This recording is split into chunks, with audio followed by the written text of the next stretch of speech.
Hey guys, how's it going? Welcome to my video. All right, guys. Just want to give you guys a quick fix on an issue that I had the other day. So basically, I had this issue with my car, and this came out of nowhere. Actually, the car was like driving fine for most of the day, and went to a McDonald's to get something to eat. Came out about 30 minutes later, got into my car, and tried to start it, and it was not starting at all. There was no crank. There was no. It was, but everything else worked inside the car. I mean, I was able to, um, you know, the alarm worked. The alarm worked. Well, the remote worked. The all the lights on the dash worked. The blower motor works. Like everything worked as normal, except that it would not crank. It would not start up. It would not crank. So that was a bit of a, an annoyance, a frustration that I was dealing with, and I was like, okay, this car has been pretty good. I've had virtually no issues with it. It's driven fine. There's no check engine light. Haven't had any issues with it since I had it. And all of a sudden, this came up where, out of nowhere, out of the blue, it just would not start up. So, I was a bit annoyed by it, but I had to solve the issue. So what I did was I turned on my headlights and went out just to see how bright the headlights were, because I wanted to gauge how much charge was in the battery. Maybe the battery had, maybe I need to change the battery or something. But the headlights were like super, super, super bright. So at that point, I was like, maybe it's not the battery, because I mean, for headlights to be that bright, there should be enough charge in the battery for me to do a slow crank. I should be hearing like some kind of crank, some kind of slow crank, but did not get any of that. So that had me scratching my head. I went back into my car, and pretty much what I did was, I was thinking that it could possibly be the brake switch. So what I did was, I have this little. It's called like it's called a brake lock, where it locks the brake, but it's like for security reason. But I use that to push the brakes, and then went out to see whether the brake lights were working, and the brake lights were working just fine. So I knew that it wasn't the brake switch that was the issue, which I kind of thought it was, but it wasn't. So after that, what I did was, I checked the battery, just to make sure, whether, the terminals were good, clean, etc., etc. Now, what I did notice was that the terminals were a little bit corroded. There was some white bluish stuff on there. So I had my Coke that I got from McDonald's, poured the Coke on the terminals, and had some napkins to clean it up. Now, the terminals were not super super tight. They were tight enough that I don't think that was the issue with it. So it was tight enough. I took the terminals off, poured some Coke on it, cleaned it with napkins, popped it back in, and for sure I thought that would actually fix the issue. Try to start it, it would not crank. Same situation, would not crank, would not start. So outside of that, I was like, okay, let's check the ground wire. The main ground wire, if you guys don't know, is the negative cable. Normally it hooks up to the frame of the car. So I was looking at the ground wire just to see whether there was any kind of just to see whether it was corroded, disconnected, rusted, or anything like that. There was a little bit of rust, but nothing that I thought would affect the electricity going to the battery to the car. So I was able to rule out that. So at that point I was like, let me rule out the battery completely, because wasn't 100% sure whether it was the batteries that was the problem. So I had somebody help me out with a jump. Had the cables on there for a good couple minutes, maybe like a minute, and then try to crank it. Normally, it should crank at least a little, with it hooked up, and it did not crank at all. So because it didn't crank at all, I knew 100% that was in the battery. At that point, I ruled out the battery, the ground wire, and I also ruled out the alternator being the issue. Because normally, if the alternator wasn't charging the battery and the battery is completely dead, the test for the alternator is if you put wires to the terminals, it should jump the alternator and then then it should at least crank up. And once you take the cables off, the car would die. So at that point, I could rule out the alternator. I could rule out all those things at that point.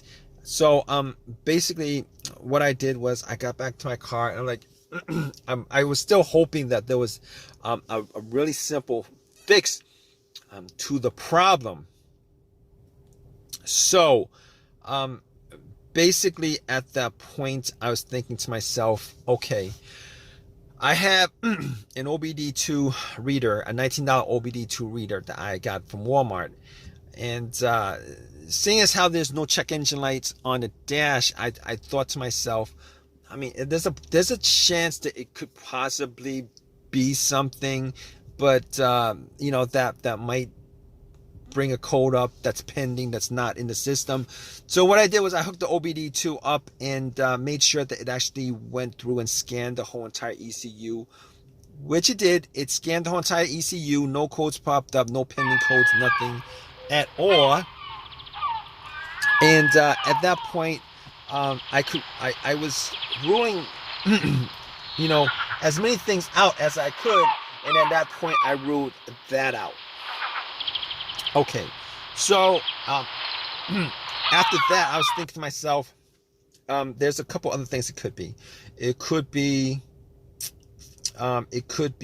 possibly be the fuses or the relays. All right, so I got to the box where the fuses and relays are and checked out all the fuses just to make sure that there were no blown fuses or anything like that. And checked out to see whether there was any kind of brownish tint on any of the top of the fuses. There was none. Didn't smell anything that was burnt. And then I recalled that there were two situations where I've experienced where the fuses caused my car not to start, and this was cars that I've had previously. One of those situations was the car that I had, there was no power at all to the car, nothing was on, etc., etc. And in that situation, it turned out to be the main fuse that was blown. It was the main fuse that was blown. But once I swapped that out, it actually fixed everything. But that's not this situation here, because I was getting power to everything else except it wouldn't crank. It wouldn't start, it wouldn't crank. So that wasn't the situation. The other situation where where there was a fuse issue that caused no start was the car would crank, but it wouldn't turn over. It would crank, but it wouldn't turn over, and that fuse turned out to be either the CPU, the fuse to the CPU, or the fuse to the fuel pump.